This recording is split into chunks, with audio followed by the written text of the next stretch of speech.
L'info de la semaine, le podcast qui vous dit tout sur le lymphodème. Bonjour à tous et merci de nous rejoindre pour ce dernier épisode de l'info de la semaine, le podcast du docteur Stéphane Vigne qui est avec nous. Bonjour docteur Vigne. Bonjour Jessica. Pour ce tout dernier épisode, docteur Vigne, on se tourne vers l'avenir avec les perspectives autour du lymphodème. Déjà, du nouveau concernant la génétique, on recherche de plus en plus. La génétique a fait d'énormes progrès dans les lymphodèmes. On avait jusqu'à présent une quarantaine de gènes impliqués.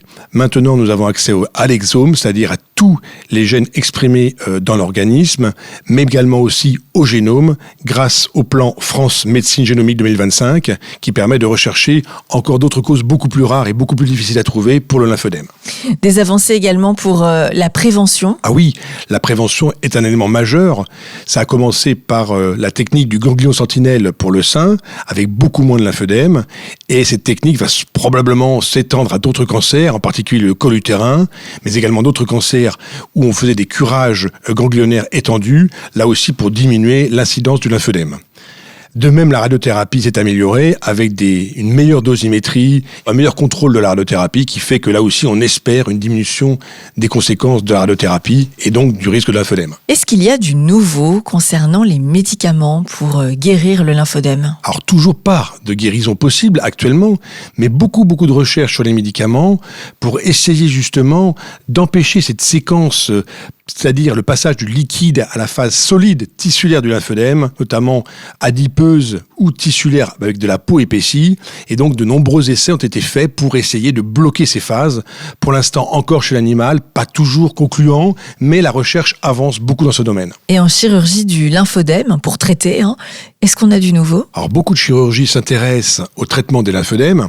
Cette chirurgie, comme on l'a dit dans un précédent podcast, existe depuis très longtemps, mais actuellement les techniques se sont affinées avec la possibilité de mettre des petits vaisseaux, de brancher des petits vaisseaux lymphatiques dans une veine, des vaisseaux très petits, grâce à des nouveaux appareils qui font de la microchirurgie, et puis bien sûr s'y associent en même temps des dispositifs qui sont implantables mais résorbables, donc ils sont mis sous la peau avec des matériaux biocompatibles, plus ou moins motorisés, c'est-à-dire avec une petite pompe qui fait office de pompe pour la lymphe, et donc ces dispositifs sont actuellement en cours d'essai pour essayer de traiter, de remplacer le système lymphatique lésé par la chirurgie axillaire ou par la radiothérapie, afin de recréer ce qu'on appelle une néo-lymphangiogénèse, c'est-à-dire un nouveau système lymphatique qui remplacerait celui qui était abîmé.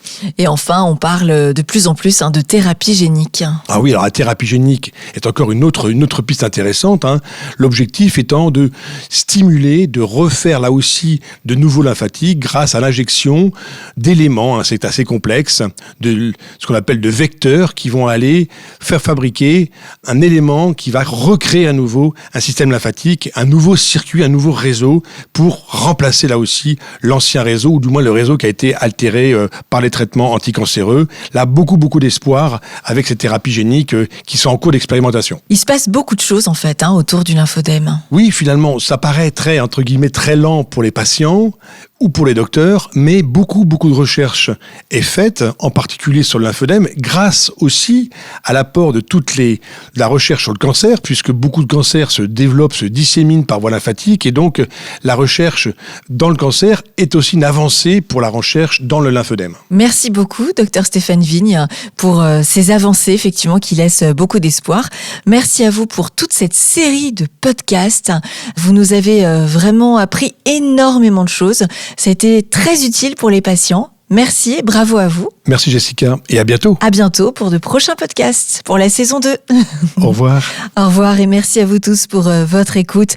N'hésitez pas bien sûr à partager encore et encore cet épisode, mais aussi tous les précédents. À bientôt. L'info de la semaine, le podcast qui vous dit tout sur le lymphodème.